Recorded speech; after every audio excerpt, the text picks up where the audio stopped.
하나님 말씀은 시편 23편에서 봅니다.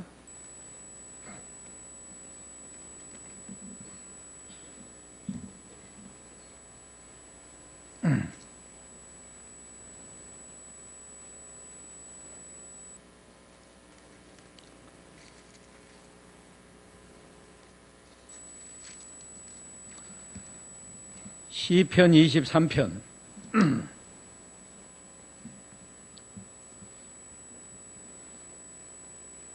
여호와께서 나의 목자시니 내가 부족함이 없을 것입니다.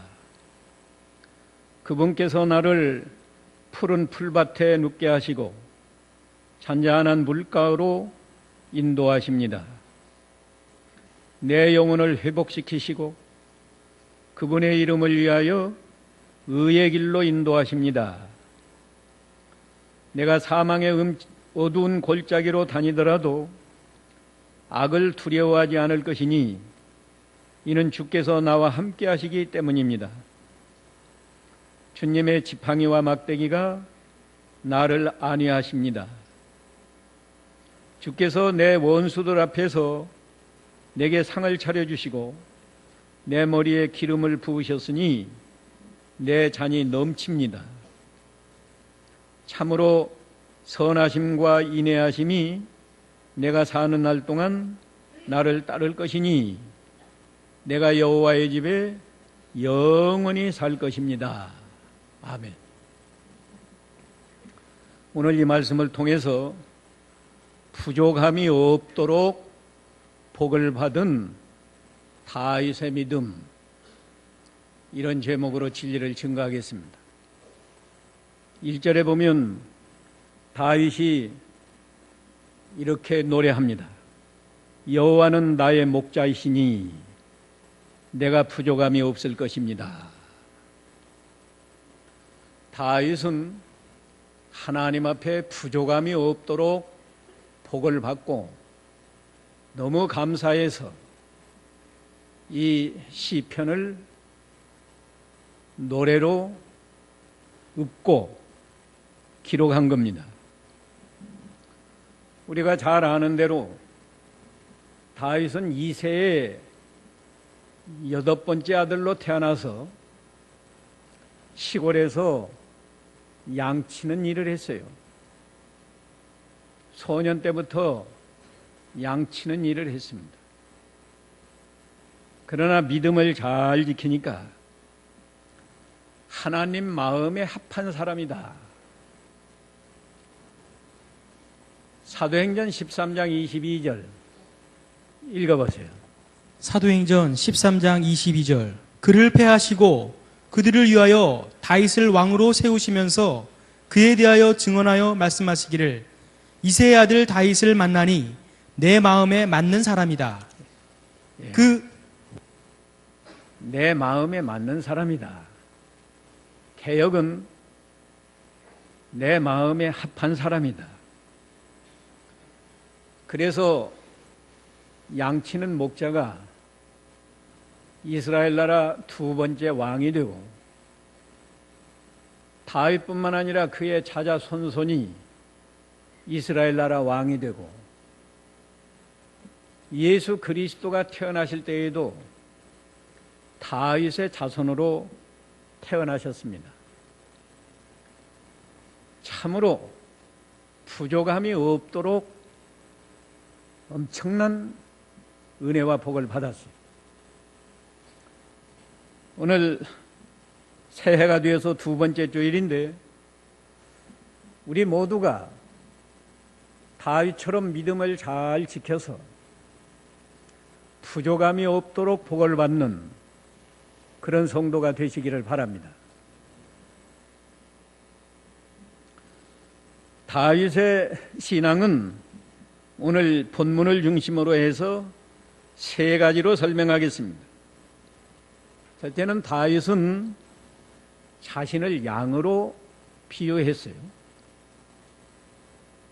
그래서 양처럼 하나님을 섬겼다 그 말이죠. 2번째는 다윗은 하나님을 목자로 비유했습니다. 눈에 보이지 않는 하나님이시지만은 하나님을 목자, 양을 치는 목자로 비유했어요. 거기에 다윗의 좋은 신앙이 나타났습니다. 세 번째는 목자가 양들을 지키고 돌보고 보호해 주는 것처럼 하나님께서 다윗을 또 우리 성도들을 항상 보호해 주시고 도와주시는 것을 믿었습니다. 이 세 가지로 오늘 진리를 증거하겠는데 1절과 2절에 보면 다윗은 자신을 양으로 비유했습니다. 여호와께서 나의 목자시니 내가 부족함이 없을 것입니다. 그분께서 나를 푸른 풀밭에 눕게 하시고 잔잔한 물가로 인도하십니다. 그 이스라엘 백성은 주업이 양치는 직업이에요. 그 가나안 땅이 그렇게 좋은 땅이 못 되고 넓은 평야가 별로 없고 산과 골짜기가 있어서 주로 그 양치는 목축업을 해서 삽니다. 다윗이 어려서부터 양을 쳤기 때문에 양의 그 습성을 잘 알아요. 그래서 자신을 양으로 비유했고 하나님을 목자로 비유했는데 왜 다윗은 자신을 양으로 비유했을까? 사자나 호랑이나 코끼리로 비유하지 않고 자신을 양으로 비유했다. 여기에는 양은 세 가지 특징이 있는데 양은 첫째 온유한 짐승입니다. 초식동물이 되어서 양은 풀을 뜯어먹고 살기 때문에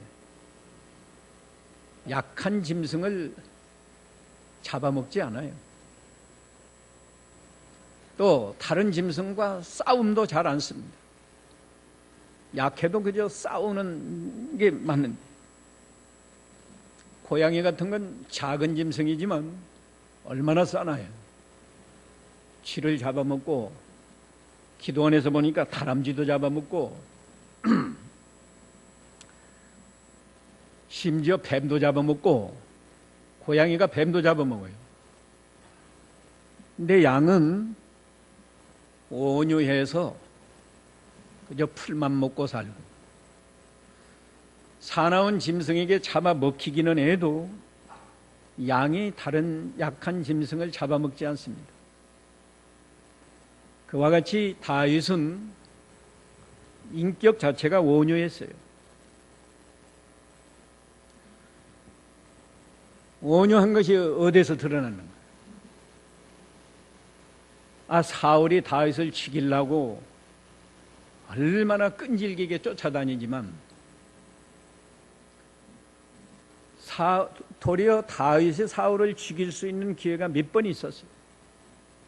그래도 다윗은 죽이지 않고 다윗의 겉옷자락만 베고 가거나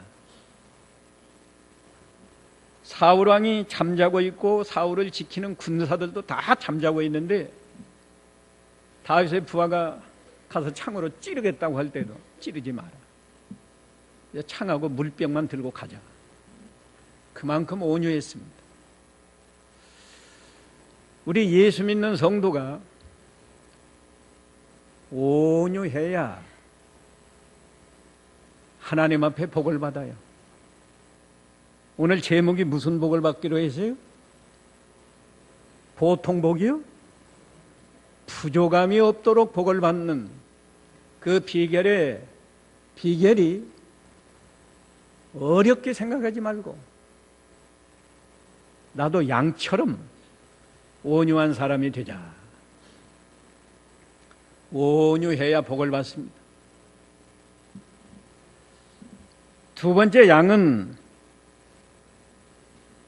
미련하고 겸손해요. 양이 미련한 짐승입니다. 또 미련하기 때문에 겸손해요.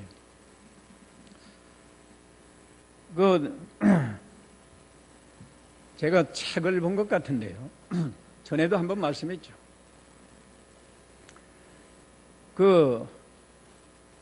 이스라엘을 성지순례하고 온 친구 목사가 저한테 말해줬는데 사진을 하나 보여주더라고요. 근데 산이 말이죠. 이렇게 옆으로 줄을 그어놓은 것처럼 그렇게 여러 이렇게 가로로 이렇게 줄이 그어있더라고요. 그 사진을 나한테 보여주면서 이게 왜 이렇게 됐느냐 아느냐 그래요. 내가 뭐 알 게 뭐예요. 모른다고 그랬더니 목자들이 양을 치러 가는데 양은 꼭 그 한 길로만 가기 때문에 길이 났다는 거예요. 그래서 길이 그렇게 났다는 거예요. 양은 목자가 앞서 가면 그 뒤만 졸졸졸졸 따라갈 만큼 그렇게 미련하고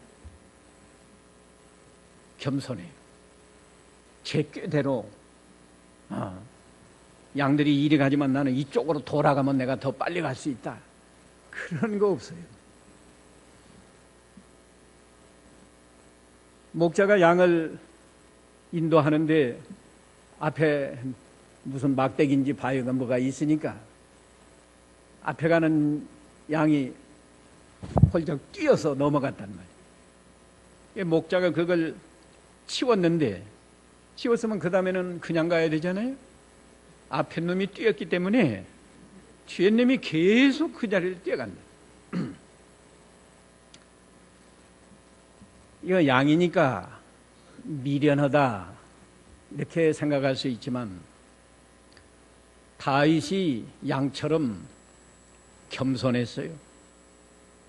겸손했다고. 꾀를 부릴 줄 모르고 수단을 쓰지 않고 겸손했다고.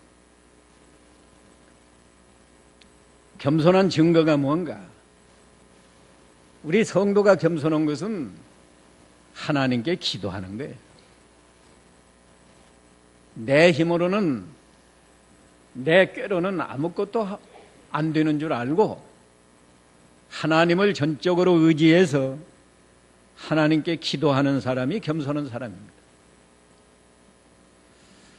다윗이 용사요. 뭐 골리앗 대장을 가서 쳐서 물리치지 않았습니까? 그러지만 다윗이 겸손해서 어려운 일이 있을 때마다 다윗은 하나님께 기도했어요. 한 번은 다윗이 블레셋 지방 시글락에 가서 살았는데 전쟁하러 갔다가 와서 보니까 아말렉 사람이 다 빼앗아갔다. 자기 두 아내도 다 사로잡아가.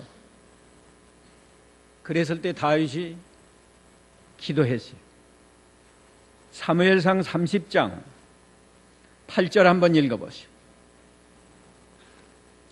사무엘상 30장 8절. 사무엘상 30장 8절. 다윗이 여호와께 묻기를 제가 이 무리들을 뒤쫓으면 그들을 붙잡을 수 있겠습니까? 하니 여호와께서 대답하시기를 쫓아가거라. 네가 반드시 따라잡고 정령 도로 찾을 것이다 라고 하셨다. 예.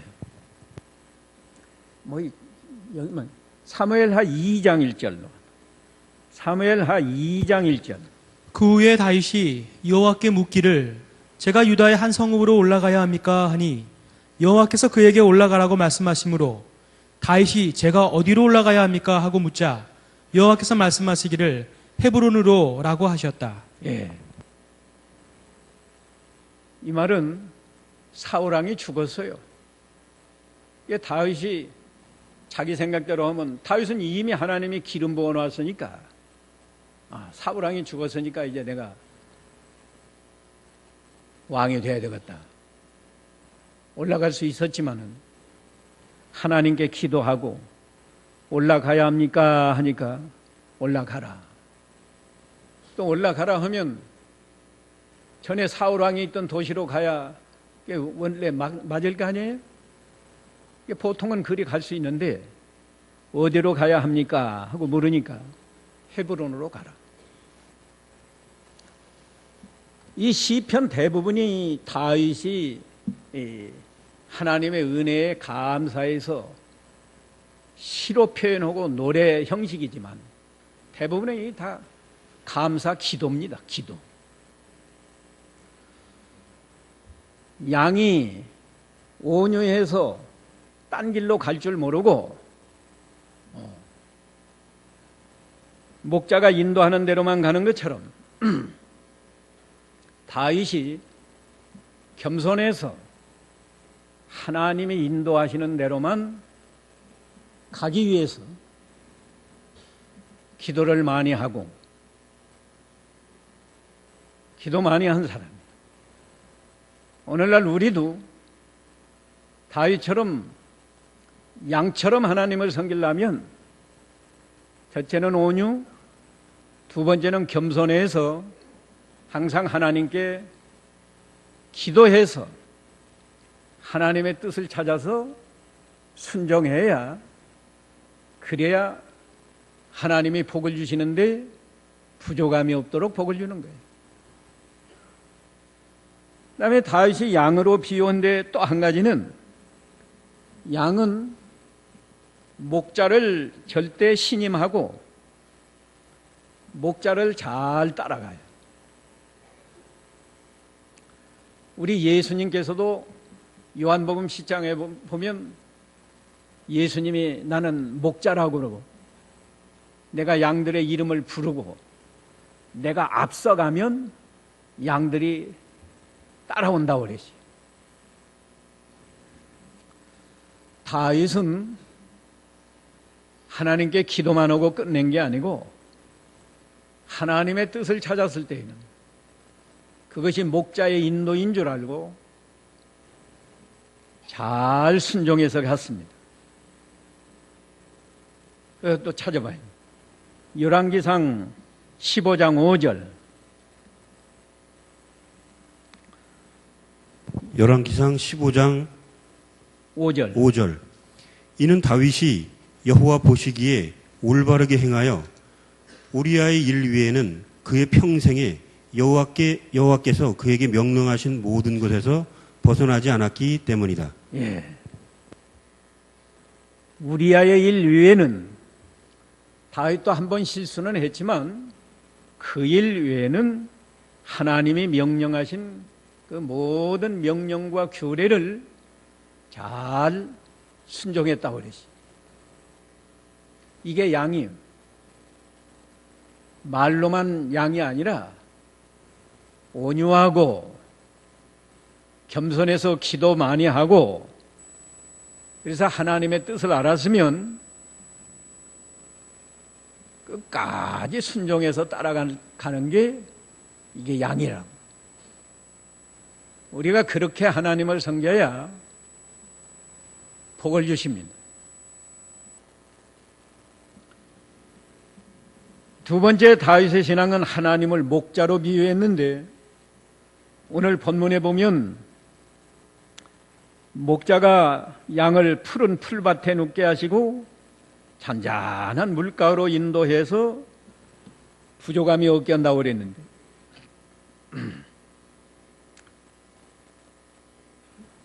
성도들의 목자이신 하나님, 우리 예수님은 풀밭이 어디요? 잔잔한 물가가 어디요? 잔잔한 이 푸른 풀밭, 잔잔한 물가는 하나님의 풍성한 은혜와 복을 상징하는 거예요. 그래서 풍성한 은혜와 복을 주셔서 우리 성도들이 부족함이 없도록 행복한 세계에서 살도록 인도하신다. 하나님은 우리를 그런 곳으로 인도해요. 양들은 푸른 풀밭에서 풀 마음껏 뜯어먹고, 맑은 물가에 가서 물 마시고, 거기서 쉬면 양들은 최고로 행복한 거 아니에요? 하나님이 우리 목자가 되셔서 우리를 인도하시는 것은 이런 것이요. 하나님의 은혜가 풍성하고 복이 넘쳐서 하나님의 양들인 성도들이 행복한 세계에서 살도록 인도하신다. 그러면 구체적으로 어떻게 해서 그렇게 풍성한 은혜와 복을 받게 하시나? 세 가지. 거기에도 세 가지. 첫째, 영혼을 회복시키신다. 3절에 내 영혼을 회복시키시고,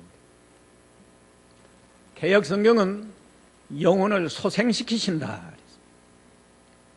같은 말이에요. 소생이나 회복이나 같은 뜻인데, 영혼 회복이 뭘까요? 죽었던 영혼을 살려주는 것이 영혼이 회복되는 겁니다.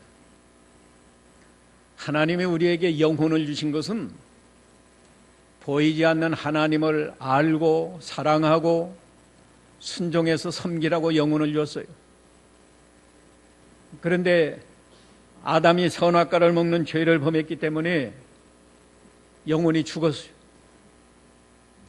아담의 자손들은 날 때부터 다 죽은 영혼을 가지고 태어나기 때문에 하나님을 알지 못하고 하나님을 사랑하지도 못하고 하나님을 섬기지 못하는데, 하나님께서 말씀과 성령을 통해서 성령의 감동으로 복음을 믿으면 죽었던 영혼이 살아난다는 거예요. 살아나서 그때부터 하나님을 알고 하나님을 사랑하고 하나님을 섬기니까 하나님이 주시는 풍성한 은혜와 복을 받게 하신 거예요. 그러면 예수 믿는 사람은 죽은 영혼이 다 살아났는데 뭘 또 소생시키는 거예요? 성도의 영혼이 잠자는 영혼을 깨우는 것이 소생하는 겁니다. 소생은 죽었던 영혼을 살리는 거, 잠자는 영혼을 깨우는 거, 또 지친 영혼에게 새 힘을 주는 거, 이게 영혼을 소생시키는 거예요. 영혼 소생시키는 방법이 몇 가지예요? 세 가지. 불신자들은 성령의 감동으로 복음을 믿으면 죽었던 영혼이 살아나는 게 소생하는 거. 우리 예수 믿는 성도는 영혼이 살아났지만 영혼이 잠자고 있으면 믿는 일 못해요.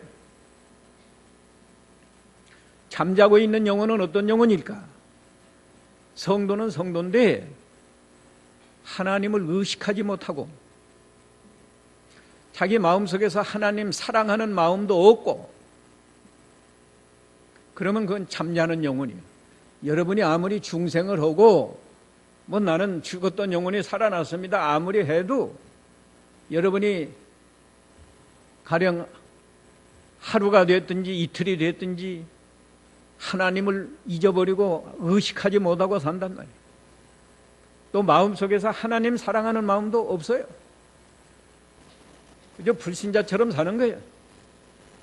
생각은 그저 세상 것만 생각하고 뭘 먹을까 뭘 마실까 염려하면서 그렇게 사는 영혼은 성도니까 죽은 건 아닌데 그런 영혼은 잠자는 거란 말이에요.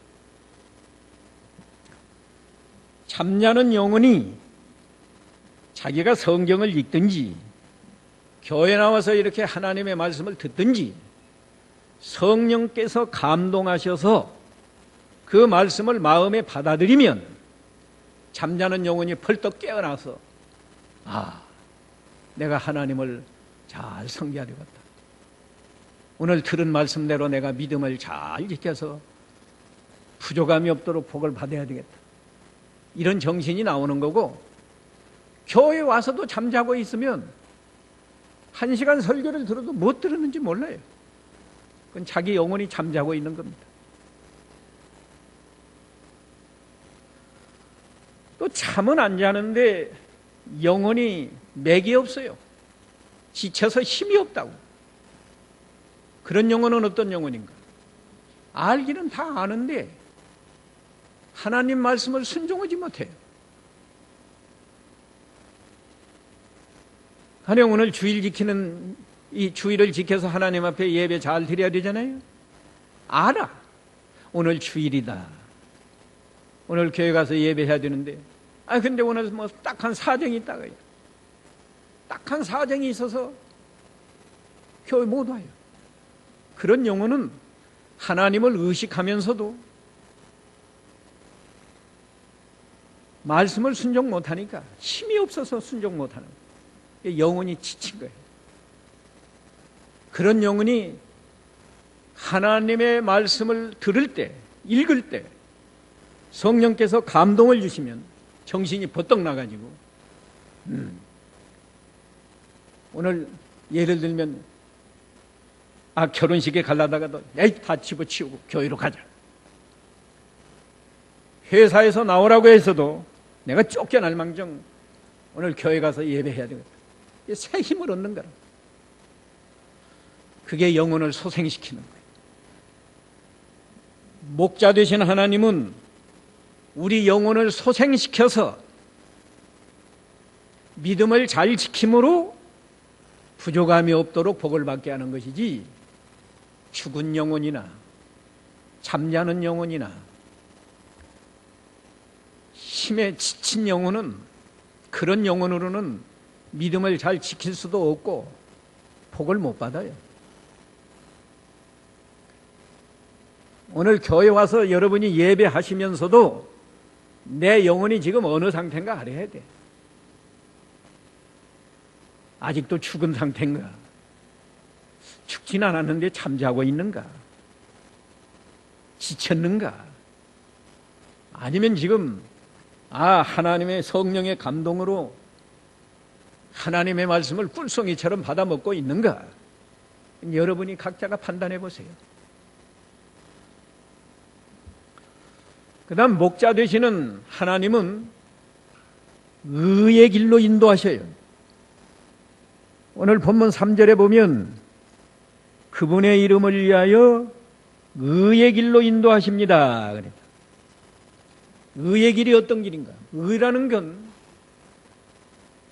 옳고 바른 길이요. 옳고 바른 길. 하나님이 보실 때 옳고 바른 길. 사람만 표준하는 게 아닙니다. 하나님이 보실 때 옳고 바른 길. 하나님이 보실 때 옳고 바른 길은 뭔가? 선한 양심을 쓰는 것이 옳고 바른 길이에요. 또 하나는 하나님 말씀을 순종하는 것이 옳고 바른 길이에요. 성령께서 우리 양심을 자극해서, 말하자면 양심에 감동을 주어서 양심을 통해서 옳고 바른 길을 분별하게 해놨어요. 그래서 선한 양심을 써야 의의 길로 걸어가고 복을 받을 수 있어요. 그러나 양심은 진리 안에서만 역사하기 때문에 진리를 깨닫지 못하면 양심이 불완전해요. 예를 들면 우상의 제물을 먹어도 괜찮다고 아는 사람은 우상의 제물을 먹어도 양심에 아무런 가책이 없어요. 그건 진리를 잘 못 깨닫기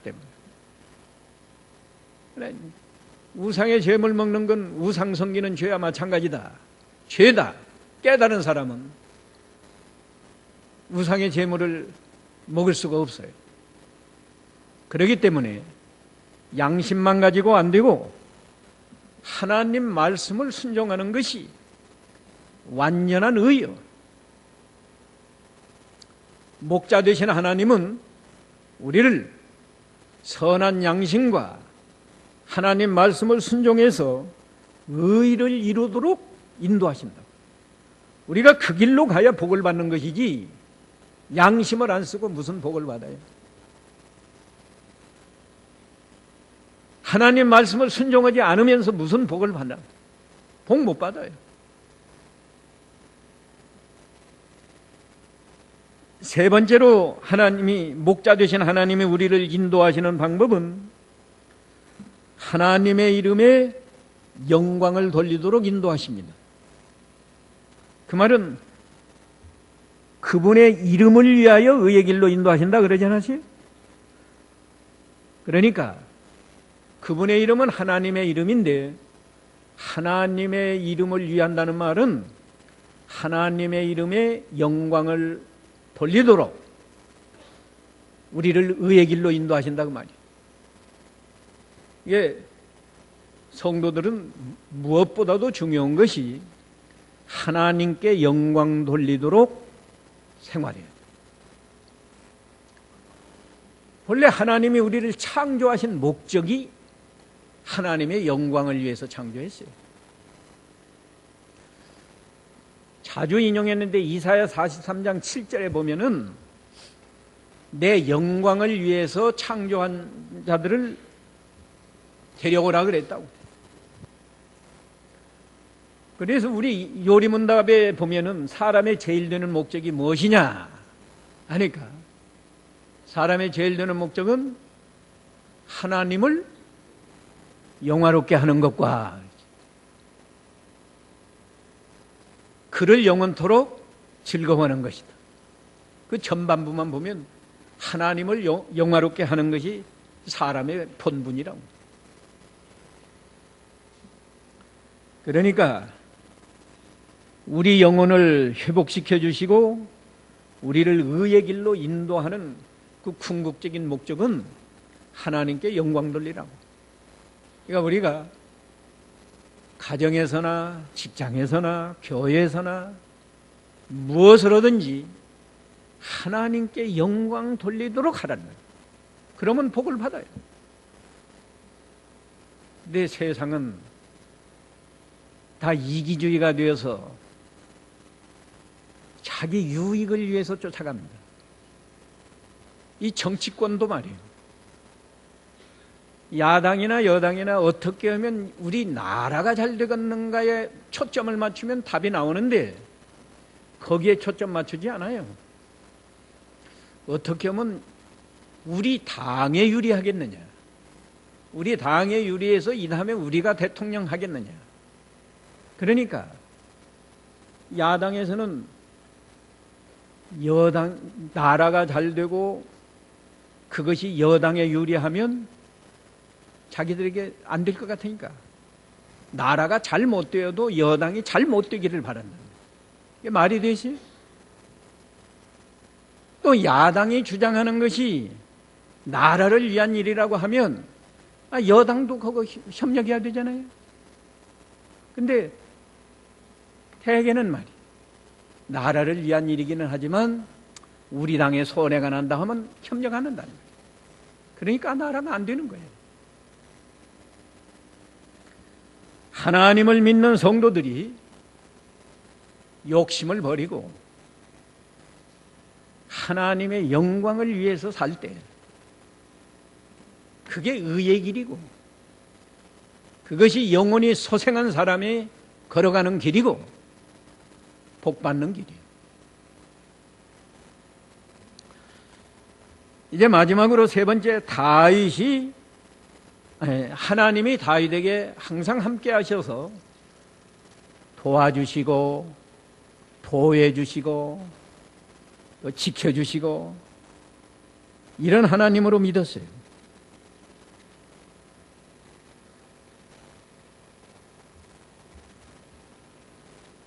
4절에 보니까 내가 사망의 어두운 골짜기로 다니더라도 악을 두려워하지 않을 것이니 이는 주께서 나와 함께 하시기 때문입니다. 주님의 지팡이와 막대기가 나를 안위하십니다. 5절에도 내 원수들 앞에서 내게 상을 차려주시고 내 머리에 기름을 부으셨으니 내 잔이 넘칩니다. 6절에도 참으로 선하심과 인내하심이 내가 사는 날 동안 나를 따를 것이니, 하나님의 선하심과 인내하심이 나를 따른다 그래요. 내가 여호와의 집에 영원히 살 것입니다. 인간 목자는 항상 양과 함께하기 어렵습니다. 그러나 성도들의 목자인 하나님은 성도들과 항상 함께해서 힘이 없을 때 도와주시고, 함정에 빠졌을 때, 원수가 올 때 보호해 주시고, 건져주시고, 이런 목자라는 거예요. 여기에 대해서 세 가지 간단하게 설명하겠습니다. 하나님이 어떻게 도와주시고 보호해 주시고 건져주시는가? 첫째, 사망의 골짜기에서도 건져주신다. 4절에 그러지 않으세요? 내가 사망의 어두운 골짜기로 다니더라도 악을 두려워하지 않을 것이니. 예수 믿는 성도도 사망의 어두운 골짜기에 빠지기 쉽습니다. 다윗이 얼마나 죽을 고비를 많이 겪었어요. 사울이 죽이려고 3,000명 군사를 풀어서 쫓아다녀요. 그래도 하나님이 건져줘요. 어떻게 할 때? 아까 양처럼 하나님을 섬기고, 양처럼 의의 길로 걸어가서 잠자는 영혼이 아니고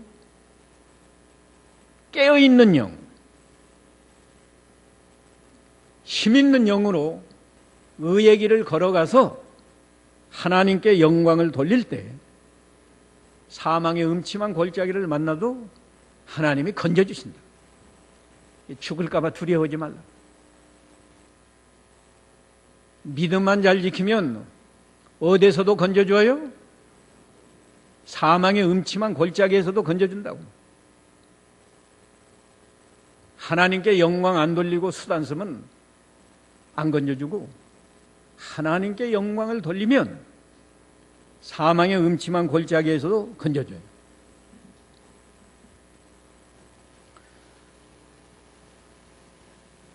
어떻게 건져줄까?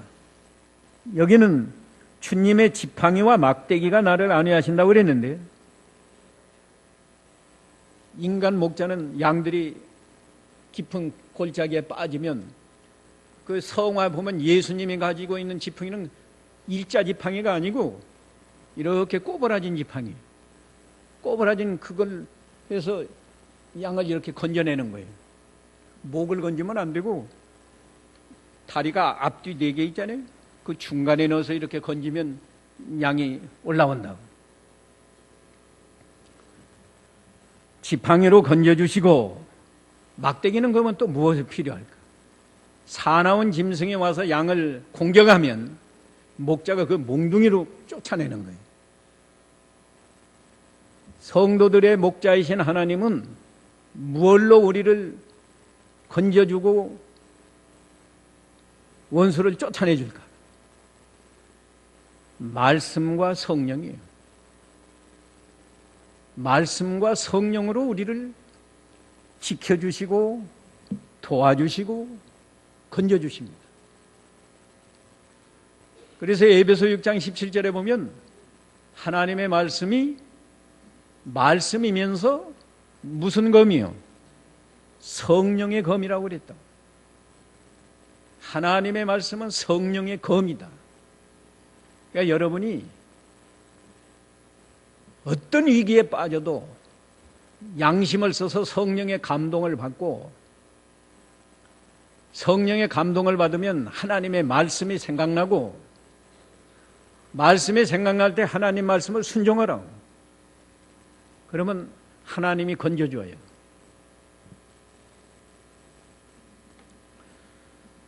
그 다음에 두 번째는 원수를 이기게 해주십니다. 5절에 있는데, 주께서 내 원수들 앞에서 내게 상을 차려주시고 내 머리에 기름을 부으셨으니 내 잔이 넘칩니다.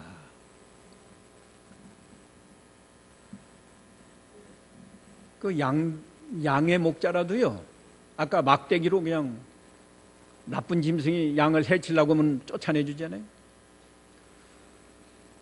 우리 하나님이 우리를 도와주셔서 우리 성도는 모든 원수를 다 이길 수 있게 해주신다고.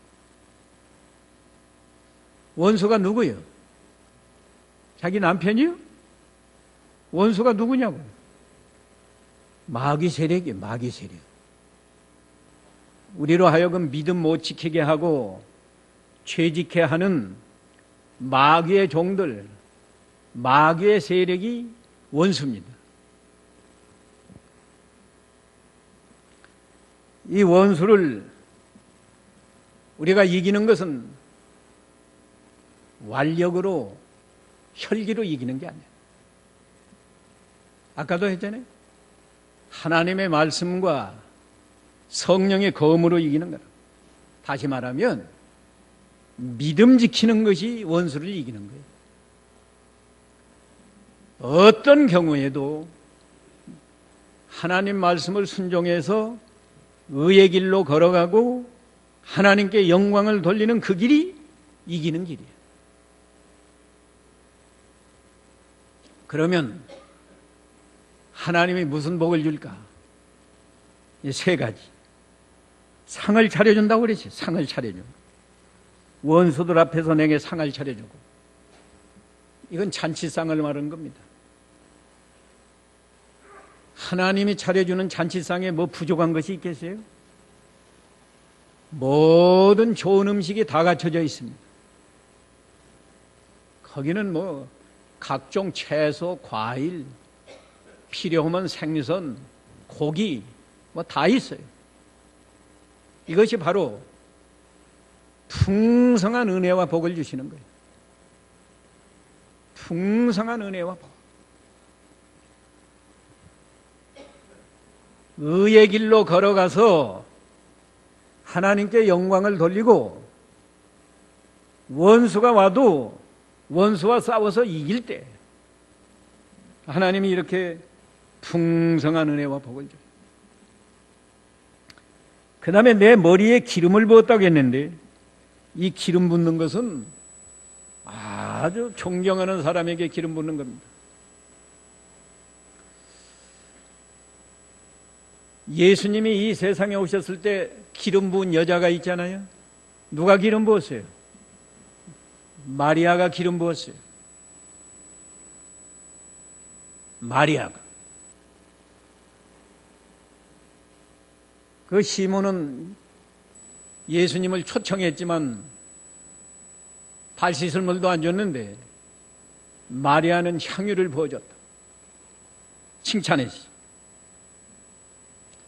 우리나라에는 없는 풍속인데 그 이스라엘 그들은 아주 귀한 손님이 오면 아마 기름 부어주는 거예요. 다윗에게 기름을 부었다. 이건 왕을 세울 때 기름 부은 것도 되고 기름 부어서 왕을 세워줬단 말이에요. 너 이건 항상 하나님이 이렇게 존귀한 자리에 세워서 영광 주시는 것을 말한 거예요. 또 잔이 넘친다 그랬는데 잔이 넘치는 건 뭡니까? 이 잔은 무슨 잔이겠어요? 예? 무슨 잔이에요? 포도주 잔이에요. 이스라엘 백성은 다 포도주 마시거든요. 포도주를 마시면 어떻게 돼요?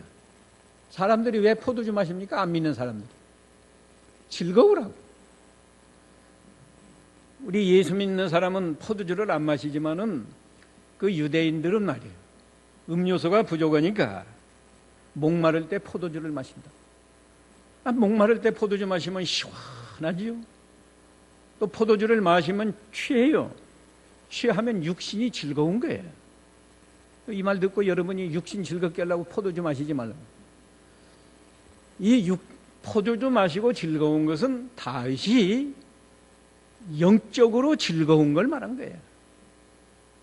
원수를 이기니까 얼마나 영적으로 즐겁겠어요. 지난 주일에도 한 게 구원의 은혜를 받은 사람은 두 번째 복이 무슨 복이라고 그랬어요? 심령의 평강을 누리는 복 받아야 한다고 그러지 않았어요? 그런 복이에요. 원수 마귀와 싸워서 지면 죽을 통에 빠지는 거고, 자기도 속상하고 고통하고 부끄럽고 뭐 그런 거고, 원수와 싸워서 이기고 믿음을 지켜보세요. 얼마나 기쁘고 좋은지 모릅니다. 세 번째 도와주시는 것은 6절 참으로 선하심과, 개역은 하나님의 선하심과라고 그랬는데, 하나님의 선하심과 인자하심이 내 평생 동안 나를 따를 것이니, 선하시고 인자하신 하나님이 평생 함께 하시고 도와주셔서 다윗은 여호와의 집, 하나님의 집이니까 천국을 말한 거예요. 천국에서 영원히 살 것입니다. 다윗에게 무슨 부족함이 있어요? 부족함이 없어요.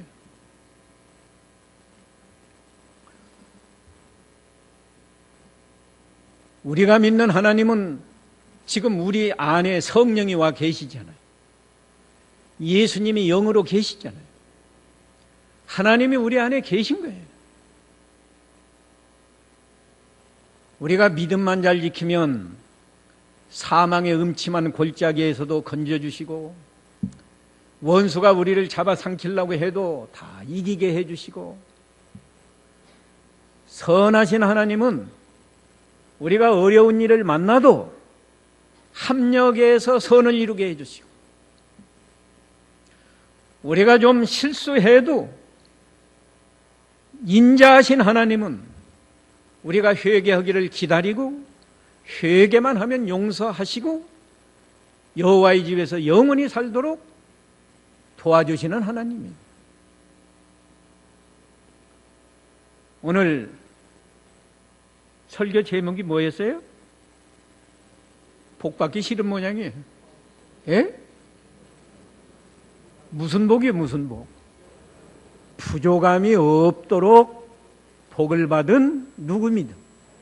다윗의 믿음. 다윗의 믿음으로 끝나지 말고 다윗을 본받아서 우리도 다윗처럼 하나님을 섬기면 우리 모두에게 부족함이 없도록 복을 주시는 거예요. 금년 새해가 되어서 여러분 모두가 다 이런 복을 받으시기 바랍니다. 각자 잠깐 기도하시죠.